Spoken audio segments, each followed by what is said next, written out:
आपने अपने हाथ इसे क्यों खोल दिया? खोल के दिखाओगे? खोलिए।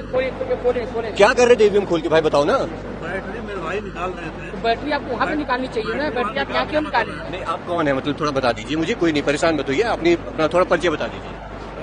मैं अमित कुमार मल, प्रथम मतदान अधिकारी। अच्छा अच्छा। हाँ। तो आप ये क्यों कर रहे थे? इसका अधिकार है, खोलने का अधिकार था आपको? नहीं, काउंटर में जमा करने गया हूँ, पीठासीन हमारे लाइन में लगे हुए हैं, तो उन्होंने कहा कि बैटरी निकाल कर आई। मैं बैटरी एक मिनट रुकिए, पीठासीन मेरा फोन आ रहा है। बात कर लीजिए, बात कर लीजिए। तो खोलकर ये देखिए, इन्होंने ये ढक्कन खोल दिया और बैटरी निकाली गई, ये बता रहे हैं। अंदर वहाँ आइएगा, जहाँ बैठे थे हम लोग। और हालांकि ये अधिकार नहीं होता है वोटिंग करने के बाद। मशीन अगर जो सील्ड हो चुकी है तो उसे नहीं खोला जा सकता है, ये आप जानते हैं। सील्ड मशीन को नहीं खोला जा सकता है। और सभी लोग हैं जो यहाँ पर ईवीएम जमा करने के लिए आए हुए हैं। खबरें मिली तो हमारी भी टीम यहाँ पर दौड़ कर आई। मैंने सोचा चलो देखा जाए, ऐसा कुछ है तो पता किया जाए। ये देखिए बाहर ये जो बाजार आप देख रहे हैं, ये कोई मछली मंडी नहीं है, ये कोई किसान बाजार नहीं है। वोटिंग होने के बाद में ईवीएम मशीन जमा करने की यहाँ पर ये होड़ लगी हुई है। जरा चित्र देखिए, ये मैं तस्वीर आपको दिखाने की कोशिश करूंगा। यहाँ सभी लोग ईवीएम जमा करने के लिए आए हुए हैं।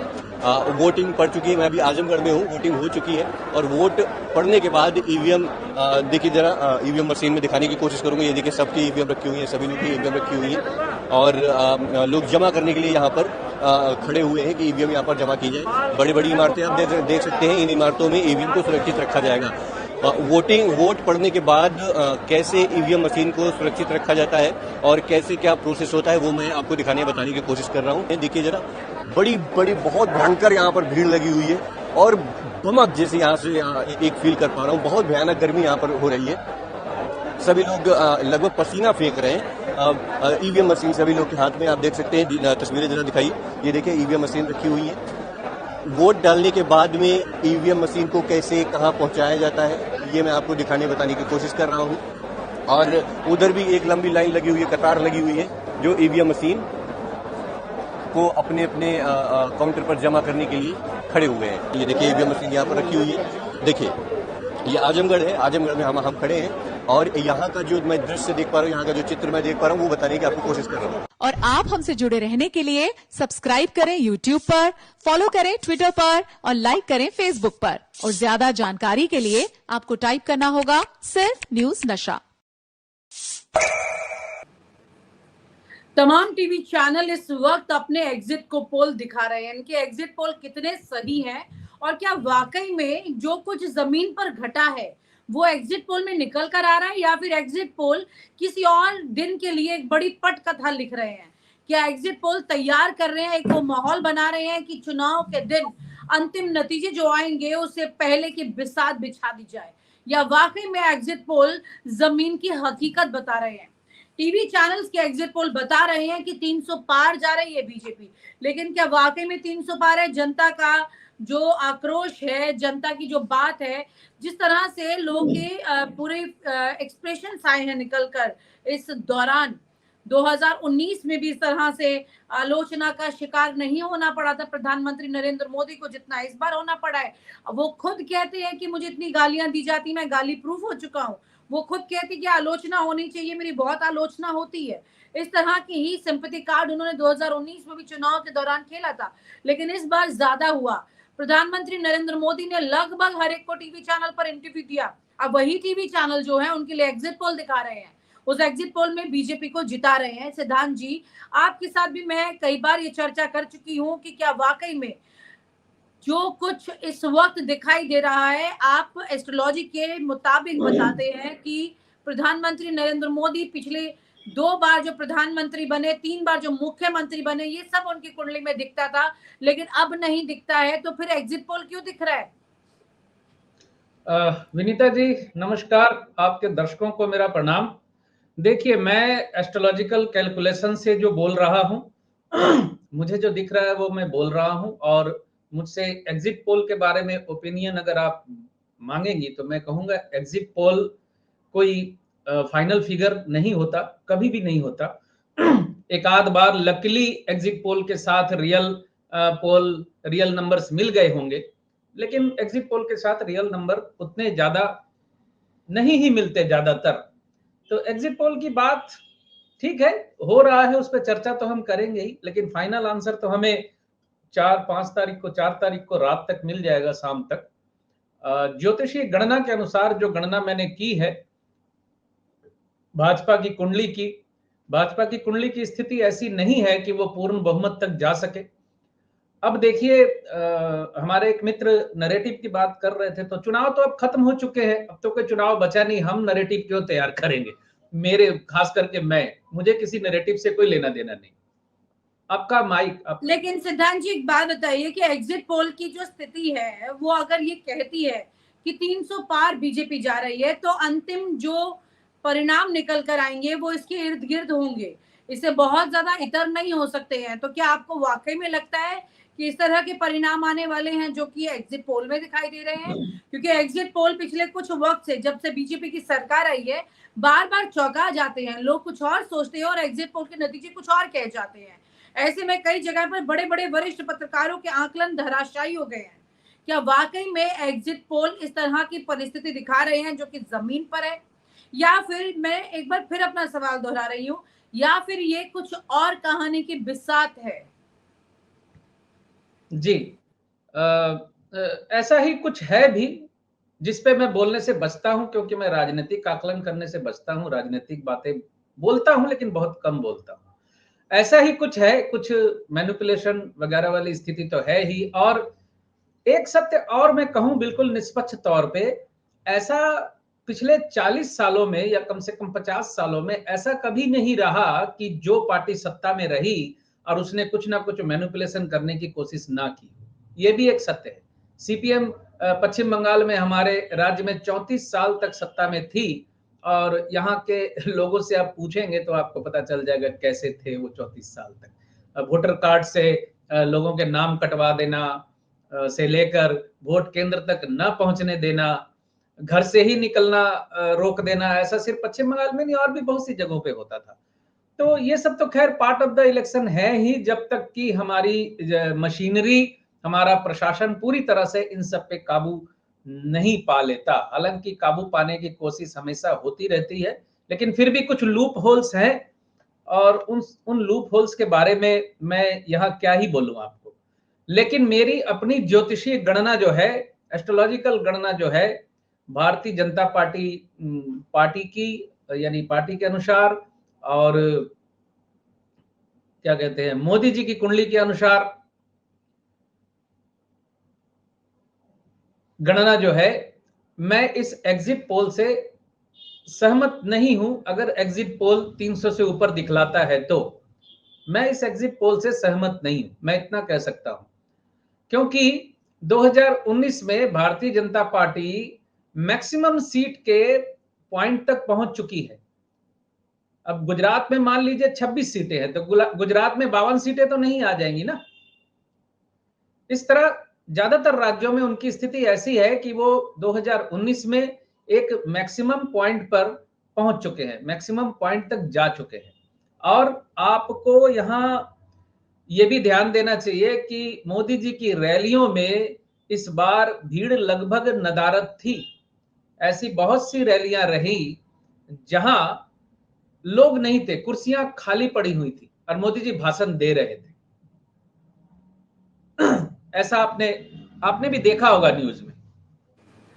एक खबर आ रही है सिद्धांत जी, मैं ये खबर जो है वो अपने तमाम लोगों को दिखाना चाहती हूँ, व्यूअर को, और साथ ही हमारे वो पत्रकार भी जुड़ रहे। पहले ये वीडियो दिखाना चाहती हूँ, इसके आगे बढ़ेंगे हम चर्चा में।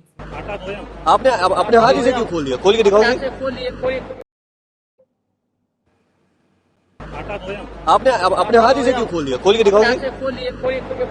क्या कर रहे थे ईवीएम खोल के, भाई बताओ ना। बैटरी मेरे भाई निकाल रहे थे। बैटरी आपको वहाँ पे निकालनी चाहिए ना, बैटरी आप यहाँ क्यों निकाले? नहीं, आप कौन है, मतलब थोड़ा बता दीजिए मुझे। कोई नहीं, परेशान मत होइए, अपना थोड़ा परिचय बता दीजिए। मैं अमित कुमार, प्रथम मतदान अधिकारी। अच्छा। हाँ। तो आप ये क्यों कर रहे थे? इसका अधिकार है, खोलने का अधिकार था आपको? नहीं, काउंटर में जमा करने गया हूँ, पीठासीन हमारे लाइन में लगे हुए हैं, तो उन्होंने कहा कि बैटरी निकाल कर आए। मैं बैटरी 1 मिनट रुकिए, पीठासीन मेरा फोन आ रहा है। बात कर लीजिए। तो खोल कर ये देखिए, इन्होंने ये ढक्कन खोल दिया और बैटरी निकाली गई, ये बता रहे हैं। अंदर आइएगा जहाँ बैठे थे हम लोग। और हालांकि ये अधिकार नहीं होता है वोटिंग करने के बाद। मशीन अगर जो सील्ड हो चुकी है तो उसे नहीं खोला जा सकता, ये आप जानते हैं। सील्ड मशीन को नहीं खोला जा सकता है। और सभी लोग हैं जो यहाँ पर ईवीएम जमा करने के लिए आए हुए हैं। खबरें मिली तो हमारी भी टीम यहाँ पर दौड़ कर आई। मैंने सोचा चलो देखा जाए, ऐसा कुछ है तो पता किया जाए।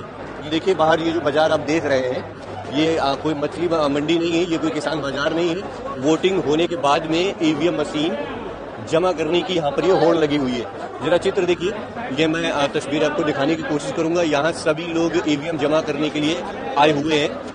वोटिंग पड़ चुकी है, मैं अभी आजमगढ़ में हूँ, वोटिंग हो चुकी है। और वोट पड़ने के बाद ईवीएम देखिए जरा ईवीएम मशीन में दिखाने की कोशिश करूंगा। ये देखिए सबकी ईवीएम रखी हुई है, सभी लोग की ईवीएम रखी हुई है और लोग जमा करने के लिए यहाँ पर खड़े हुए हैं कि ईवीएम यहाँ पर जमा की जाए। बड़ी बड़ी इमारतें आप देख सकते हैं, इन इमारतों में ईवीएम को सुरक्षित रखा जाएगा। वोट पड़ने के बाद कैसे ईवीएम मशीन को सुरक्षित रखा जाता है और कैसे क्या प्रोसेस होता है वो मैं आपको बताने की कोशिश कर रहा हूँ। देखिए जरा बड़ी बहुत भयंकर यहाँ पर भीड़ लगी हुई है और बमक जैसे यहाँ से एक फील कर पा रहा हूँ। बहुत भयानक गर्मी यहाँ पर हो रही है। सभी लोग लगभग पसीना फेंक रहे हैं। ईवीएम मशीन सभी लोग के हाथ में आप देख सकते हैं। तस्वीरें जरा दिखाइए, ये देखिए ईवीएम मशीन रखी हुई है। वोट डालने के बाद में ईवीएम मशीन को कैसे कहाँ पहुंचाया जाता है ये मैं आपको बताने की कोशिश कर रहा हूँ। और उधर भी एक लंबी लाइन लगी हुई है, कतार लगी हुई है, जो ईवीएम मशीन को अपने काउंटर पर जमा करने के लिए खड़े हुए हैं। ये देखिए ईवीएम मशीन यहाँ पर रखी हुई है। देखिए ये आजमगढ़ है, आजमगढ़ में हम खड़े हैं और यहाँ का जो मैं दृश्य देख पा रहा हूँ, यहाँ का जो चित्र मैं देख पा रहा हूँ वो बताने की आपको कोशिश कर रहा हूँ। और आप हमसे जुड़े रहने के लिए सब्सक्राइब करें यूट्यूब पर, फॉलो। ये आजमगढ़ का वीडियो है और हमारे साथ वाहिद जी भी जुड़ गए हैं, अजय जी भी जुड़े हुए हैं। ये आजमगढ़ का वीडियो आपने देखा होगा वाहिद सर, जिसमें तस्वीर साफ दिखाई दे रही है। और हमारे साथ मोहित भी जुड़ रहे हैं जो कि इस वीडियो को पूरा शूट करके आए हैं वहां से। मोहित से भी पूछेंगे कि वहां दरअसल हुआ क्या था। आपके साथ में चर्चा इस बात की है कि एग्जिट पोल की बात की जा रही है। तमाम टीवी चैनल्स पर बड़े हुए अंक दिखाए जा रहे हैं जो कि एक अच्छी बढ़त दिखा रहे हैं बीजेपी को। हालांकि 400 पार वो भी नहीं कर पा रहे हैं, लेकिन यहाँ पर जो स्थिति है वो ये बता रही है कि कैसे इनको ये फायदा जो है अब इस तारीख में दिखाई दे रहा है। बड़ी बात यहाँ पर ये है कि अगर हम ये बात करते हैं कि चुनाव की एग्जिट पोल तो आ गए हैं, परिणाम आने से पहले ये तस्वीर क्या कह रही है? एग्जिट पोल और अंतिम जो तस्वीर सामने आने वाली है उसमें यानी बहुत फर्क होगा। और यही एक बिसात, इस वीडियो के शुरू करने में मैंने यही बोला, ये बिसात बिछाई जा रही है किस चीज की? क्या वाकई में ये एग्जिट पोल बिसात है और असल तस्वीर ये है? देखिए मैं बताता हूँ। देखिए अभी तक एग्जिट पोल को हम ये देखते आए हैं कि अमित शाह साहब ने जितने नंबर दिए उतने नंबर जो है एग्जिट पोल ने भी दिए और उतने नंबर फिर आए भी। तो अब जो मैं तमाम चीजें समझ पा रहा हूँ और जिन चैनल्स पे जो एग्जिट पोल दिखाए जा रहे हैं उन तब सब से मुझे एक बात बहुत वाज़ेह क्लियर हो गई है। इलेक्शन कमीशन ने जिस तरह का व्यवहार किया है, इलेक्शन कमीशन ने जिस तरह का तमाम पॉलिटिकल पार्टीज के साथ में जो रवैया अपनाया है, ये बात बहुत ही क्लियर हो रही है कि ये जो एग्जिट पोल है ये जमीनी नहीं है बल्कि ये चुनावी है और ये कुछ लोगों ने बैठकर कमरे में तय किया है। और मुझे अब ये उम्मीद है कि जो एग्जिट पोल दिखा रहा है और जो सबसे ज्यादा सीट दिखा रहा है एनडीए को वही आ जाएगा, क्योंकि ये एक माहौल क्रिएट किया जा रहा है कि एग्जिट पोल ने भी ये कह दिया है हमने जमीनी हकीकत जानी है, देखी है। मुझे लगता है कि अब आप भूल जाएं तमाम चीजें। जिस बात का डर था मुझे लगता है वो होने जा रहा है और जिसके लिए हम सब ने एफर्ट्स किए थे मुझे लगता है वो जाया हो गया है। तो कुल मिलाकर जो सिचुएशन है और एग्जिट पोल पर जो मैं रवैया देख रहा हूँ वो रवैया बड़ा ही आश्चर्यजनक है। आप सोचिएगा कि आप तेलंगाना जैसे स्टेट में एक सर्वे दिखा रहा है कि भारतीय जनता पार्टी 7 सीटें जीत रही है। अगर भारतीय जनता पार्टी तेलंगाना में 7 सीटें जीत रही है, बीआरएस 0 हो रही है, तो ये चमत्कार हो सकता है। पंजाब में अब 2 से 5 तक भारतीय जनता पार्टी सीटें जीत रही है, 5 तो कैंडिडेट भी पंजाब में भारतीय जनता पार्टी को न मिलेंगे। तो सिचुएशन जो है बहुत क्लियर हो चुकी है। बड़े प्लान तरीके से एग्जिट पोल तैयार किया तो गया है। मतलब कुल मिलाकर फेक के है, ये पूरी तरह फेक है। जो और यहाँ पर जो एग्जिट पोल दिख रहा है वो, और अब जो चुनावी पूरी तस्वीर होने वाली है स्ट्रॉन्ग रूम की अगर बात करें, और जो पहले भी सवाल उठ चुके हैं तमाम तरह के, वही सवाल अभी उठते दिखाई दे रहे हैं। अजय जी, यहाँ पर क्या वाकई में जो तस्वीर सर्वे में निकल कर आती है और जो यहाँ पर एग्जिट पोल के बाद घटती है जमीन पर, उन दोनों में तो फिर दिन रात का अंतर हुआ? ये जी दिन रात विनीता का जी, अंतर ही नहीं हुआ। अच्छा, बोलिए। जी विनीता जी, आपने सही बात पकड़ लिया है। देखिए, जब हम एक चैनल में थे, आपको भी पता है, मैं जब सर्वे करता था 9 साल तक मैंने सेफोलॉजी किया, सर्वे करता था। सर्वे का 2 तरीका होता है। जब हम फॉर्मूला बैठाते हैं, जो इनपुट्स आते हैं, फीडबैक्स आती हैं ना, उन पे साथ में मैंने एक सिनर्जी किया उसके साथ क्वालिटेटिव का। जब मैं क्वालिटिव लेके मैनेजमेंट के पास जाता था, तो मैनेजमेंट का अपना you know very well TRP, money and revenue and business, party के साथ कनेक्ट्स, तो वो कहते थे नहीं ये तो बड़ा अजीब है, इनको थोड़ा सा आगे बढ़ा दो, उनको थोड़ा सा कम कर दो। तो ये है exit poll in a way, I tell you. हम 1 करोड़ से 50 लाख से 1 करोड़ खर्च करते हैं एग्जिट पोल पे। जो अपने संस्थाएं हैं यहाँ पर 1 करोड़ लेती हैं लोकसभा के लिए, अब तो ज्यादा लेती होंगे, मुझे पता है 2014 में उन्होंने 1 करोड़ हमसे लिया था किसी एक चैनल, एक एजेंसी ने।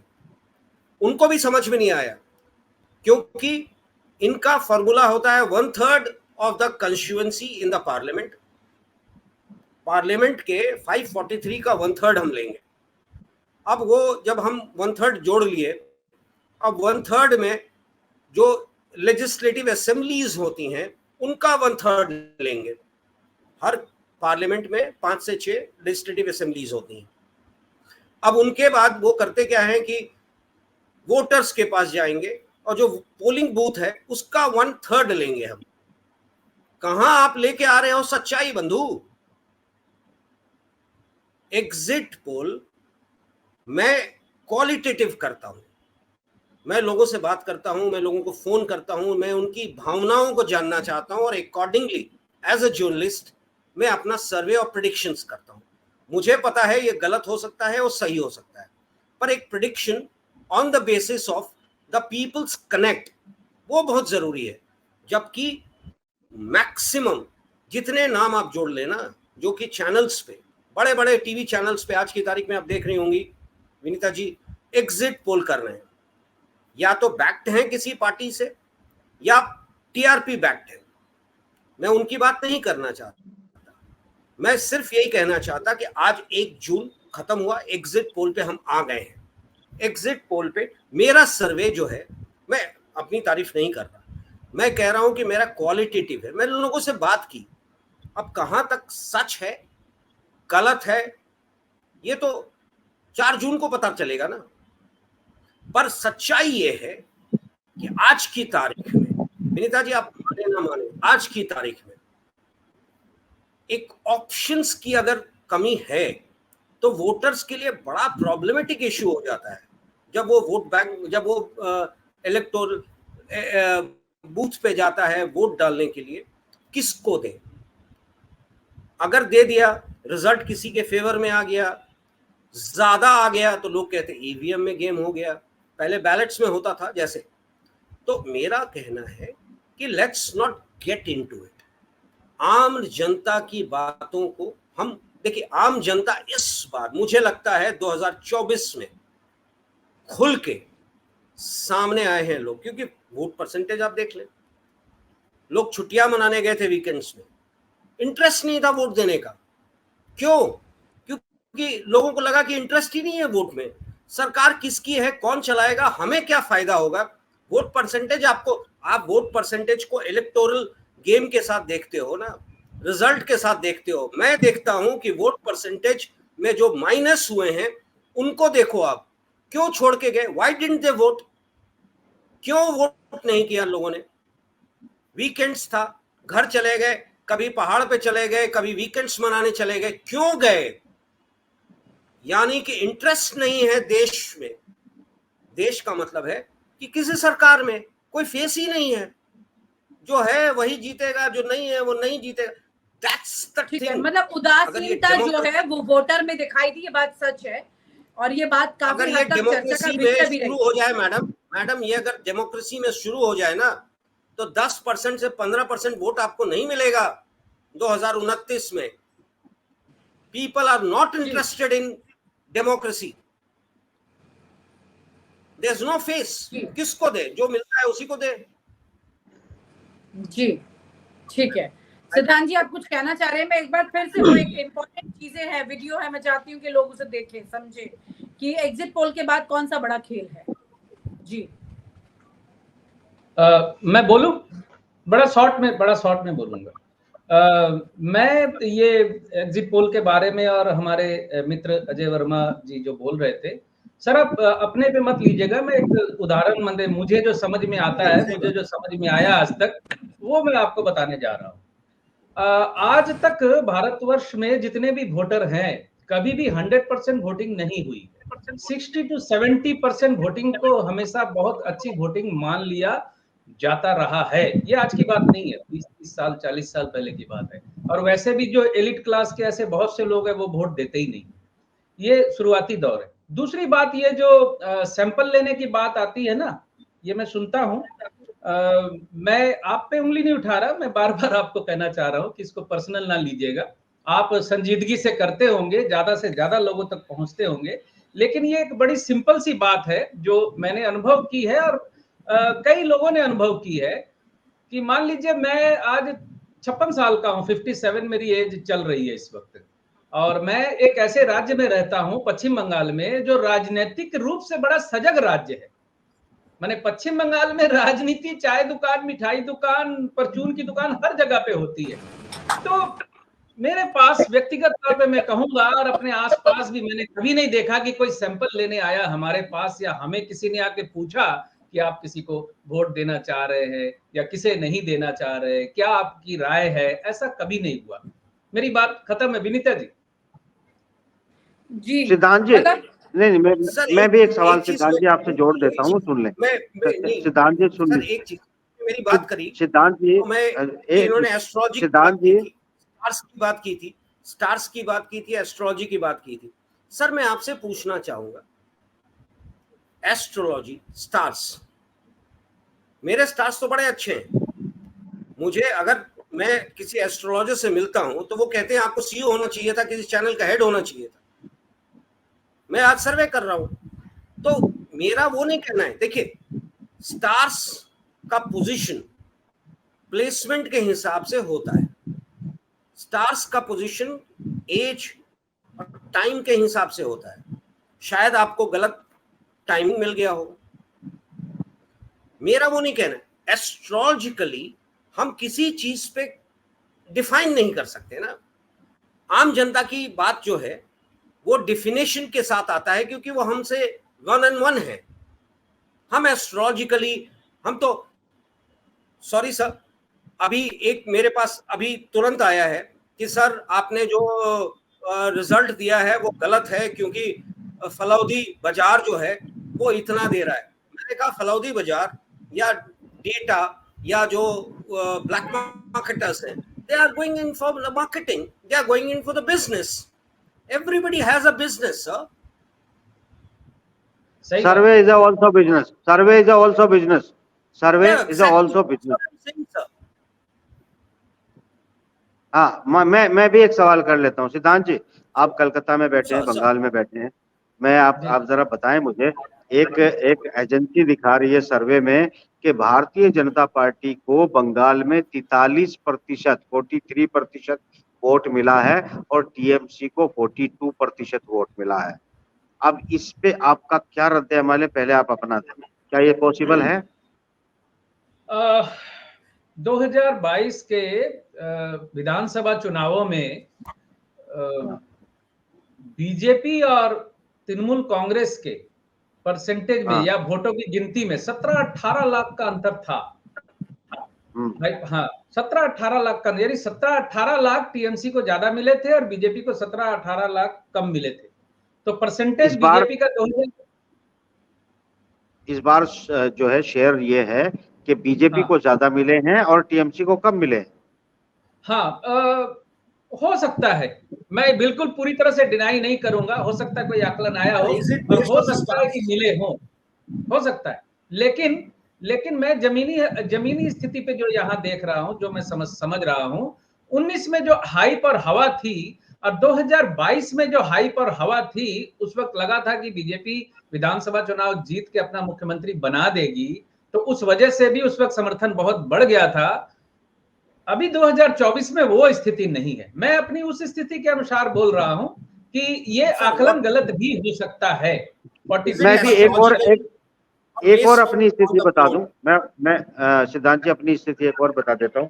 मैं कई वोट पर उत्तर प्रदेश में, तब मैं इंडिया में ही था, मैं कई बूथ पर गया था और वहां से शायद आप लोगों को भी मैंने जो है शो किया था और पहला आर्टिकल भी मैंने लिखा था।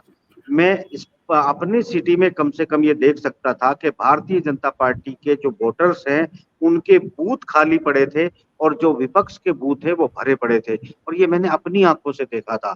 आज हमें सर्वे बता रहे हैं कि जो विपक्ष के वोट है वो छुट्टी मनाने गए थे और भारतीय जनता पार्टी के वोट डालने गए थे। मतलब मैं अपना जहां तक समझ रहा हूँ, सबकी अपनी ओपिनियन है, मेरी ओपिनियन बड़ी सीधी है। मेरी ओपिनियन बड़ी सीधी ये है, अगर ये नतीजे 4 तारीख को आते हैं तो ये पूरा का पूरा कैंपेन और गेम, इंक्लूड सर्वे, इंक्लूड चुनाव आयुक्त, इंक्लूड ऑल सिस्टम, सब का सब एक्ट है, खत्म। सर यही होता है, रिजल्ट जब आता है ना तो बार बार यही बातें आती हैं कि there is something wrong, EVM में खेल हो गया, स्टार्स शायद इधर से उधर हो गए। जनाब मैं स्टार की बात ही नहीं कर रहा हूँ, मैं अपनी आंखों की बात कर रहा हूँ। उन बूथों की मैंने वीडियो डाली है जो दिखाए थे कि ये भारतीय जनता पार्टी का जो पर्टिकुलर वोटर है, ये बूथ खाली पड़े हैं, इसमें इक्का दुक्का कोई आता है और बाकी जो दूसरों के हैं, खास तौर से जो मुस्लिम कम्युनिटी थी वो भर के पड़ी हुई थी, और जो वहां पर खास तौर से एक विशेष मेरे शहर में जो है बूथ है और जिन पे भारतीय जनता पार्टी का वोटर है वो वोट डालने ही नहीं निकले थे। अब मैं अपनी आंखों पे यकीन करूं कि आप किसी ने मुझे लिख के चिट्ठी दी उस पर यकीन करूं? बताइए। नहीं, सवाल है कि आप अपनी बातों पे यकीन करें, पर सवाल उठता है ना कि जो वोटर है, जैसे मैं एक वोटर हूं, मुझे पता नहीं है कि मुझे कहाँ देना है वोट या कैसे देना है। मैं किसी भी बूथ पे जाके किसी से बात कर लूं कि मुझे वोट देना है, मैं कैसे देने जा रहा हूं, आम जनता की बात कर रहा हूं। देखिए आपका जो है न्यूज दशा के साथ टाई अप है, विक्टा जी के साथ टाई अप है, और नहीं, मेरा कोई टाई अप नहीं है सर। अच्छा आपका टाई अप होगा, मेरा कोई टाई अप नहीं है, मैं तो एक जेनरिक हूँ। अरे आप सुन लीजिएगा, अगर आपने सर्वे किया है और आपका सर्वे कुछ कह रहा है तो वो कह रहा होगा। मेरी अपनी ओपिनियन बड़ी स्पष्ट चीज है, अगर कोई सर्वे में ये कहता है कि मोदी जी के अलावा इस देश में कोई चेहरा ही नहीं है, तो मैं ये समझता हूं कि ये मोदी जी और अमित शाह का सीधे एक सट नैरेटिव है जो लोगों के मुंह में डाला गया है और वापस आप देश जनता पे वापस। मैं आप ही से पूछ रहा हूँ कि आप ही मुझे बता दीजिए, अगर ये नैरेटिव गलत है तो कौन सा चेहरा है जो कि आज की तारीख में इस सरकार को चला सके? Tell me. इस सरकार को सुनिए, मनमोहन सिंह जिंदा है, सोनिया गांधी जिंदा। अब हम विषयांतर हो रहे हैं, अब हम चेहरे पे नहीं, कृपया हम उस मुद्दे पे रहें जो कि एग्जिट पोल के बाद एक तस्वीर को बदल देता है। एक बार फिर से इस वीडियो को देखिए, ये सोचने की जरूरत है और हर चुनाव में ये तस्वीर सामने आने लगी है और वो सवाल भी आने लगे हैं जो अभी आप लोग चर्चा कर रहे हैं इस वीडियो। मैं ये मान, आपने अपने हाथ ही से क्यों खोल दिया? खोल के दिखाओगे क्या कर रहे थे? ईवीएम खोल के भाई बताओ ना। बैटरी मेरे भाई निकाल रहे थे। बैटरी आपको वहाँ पे निकालनी चाहिए ना, बैटरी आप यहाँ क्यों निकाले? नहीं, आप कौन है मतलब थोड़ा बता दीजिए मुझे। कोई नहीं, परेशान मत होइए, अपना थोड़ा परिचय बता दीजिए। मैं अमित कुमार, प्रथम मतदान अधिकारी। अच्छा। हाँ। तो आप ये क्यों कर रहे थे? इसका अधिकार है, खोलने का अधिकार था आपको? नहीं, काउंटर में जमा करने गया, हम पीठासीन हमारे लाइन में लगे हुए हैं, तो उन्होंने कहा कि बैटरी निकाल कर आए। मैं बैटरी 1 मिनट रुकिए, पीठासीन मेरा फोन आ रहा है। बात कर लीजिए। तो खोलकर ये देखिए, इन्होंने ये ढक्कन खोल दिया और बैटरी निकाली गई, ये बता रहे हैं। और हालांकि ये अधिकार नहीं होता है वोटिंग करने के बाद। मशीन अगर जो सील्ड हो चुकी है तो उसे नहीं खोला जा सकता, ये आप जानते हैं। सील्ड मशीन को नहीं खोला जा सकता है। और सभी लोग हैं जो यहाँ पर ईवीएम जमा करने के लिए आए हुए हैं। खबरें मिली तो हमारी भी टीम यहाँ पर दौड़ कर आई। मैंने सोचा चलो देखा जाए, ऐसा कुछ है तो पता किया जाए। ये देखिए बाहर ये जो बाजार आप देख रहे हैं, ये कोई मछली मंडी नहीं है, ये कोई किसान बाजार नहीं है। वोटिंग होने के बाद में ईवीएम मशीन जमा करने की यहाँ पर ये होड़ लगी हुई है। जरा चित्र देखिए, ये मैं तस्वीर आपको दिखाने की कोशिश करूंगा। यहाँ सभी लोग ईवीएम जमा करने के लिए आए हुए हैं। वोटिंग पड़ चुकी है, मैं अभी आजमगढ़ में हूँ, वोटिंग हो चुकी है और वोट पड़ने के बाद ईवीएम देखिए जरा ईवीएम मशीन में दिखाने की कोशिश करूंगा। ये देखिए सबकी ईवीएम रखी हुई है, सभी लोग की ईवीएम रखी हुई है और लोग जमा करने के लिए यहाँ पर खड़े हुए हैं कि ईवीएम यहाँ पर जमा की जाए। बड़ी बड़ी इमारतें आप देख सकते हैं, इन इमारतों में ईवीएम को सुरक्षित रखा जाएगा।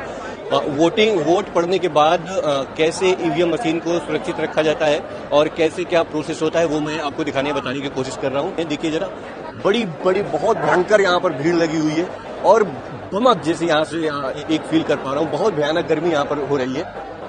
सभी लोग लगभग पसीना फेंक रहे हैं। ईवीएम मशीन सभी लोग के हाथ में आप देख सकते हैं, तस्वीरें जरा दिखाइए। ये देखिए ईवीएम मशीन रखी हुई है। वोट डालने के बाद में ईवीएम मशीन को कैसे कहाँ पहुंचाया जाता है ये मैं आपको दिखाने बताने की कोशिश कर रहा हूँ। और उधर भी एक लंबी लाइन लगी हुई है, कतार लगी हुई है, जो ईवीएम मशीन को अपने अपने काउंटर पर जमा करने के लिए खड़े हुए हैं। ये देखिए ईवीएम मशीन यहाँ पर रखी हुई है। देखिए ये आजमगढ़ है, आजमगढ़ में हम खड़े हैं और यहाँ का जो मैं दृश्य देख पा रहा हूँ, यहाँ का जो चित्र मैं देख पा रहा हूँ वो बताने की आपको कोशिश कर रहा हूँ। और आप हमसे जुड़े रहने के लिए सब्सक्राइब करें YouTube पर, फॉलो करें Twitter पर और लाइक करें Facebook पर। और ज्यादा जानकारी के लिए आपको टाइप करना होगा सिर्फ